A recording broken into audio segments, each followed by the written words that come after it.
Бәтенке шұжық бал қаймақ төкенде тұрып ұрысты, бәтенке шықты айғайлап. Айту керек тұрысты, сен екеуің кімсіңдер? Мен айтыңдар. Мүлік деп, кім пайдалы, кім мықты? Кәне, екеуің жеңілде, мойындаңдар шындықты. Таласты олар ұзақтын. Кетті айтыс ұзаптым. Бір бітімге келмеді. Бәтенке шұжық бал қаймақ жатыр әлі айғайлап, бірін-бірі мінеді, керкілдесті. Керісті жүгінетін біреуді табалық деп келісті.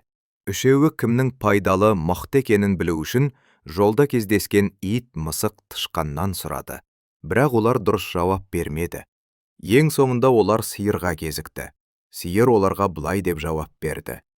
Мына менен әуелі шыққансымдар өздерім. Шытынама балқамақ сені сүттен беріп ем. Ал бәтенке айғайлақ жасалғансын теріден. Сен де шұжық безілдек шығасың ғой етімнен. Енді өзім деп екіленбе бетіңмен. Сөйте тұра өзімді мақтамаймын, таспаймын.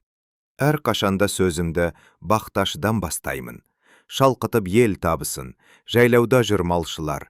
Қыс боранмен алысып, жаз жаңбырға малшынар.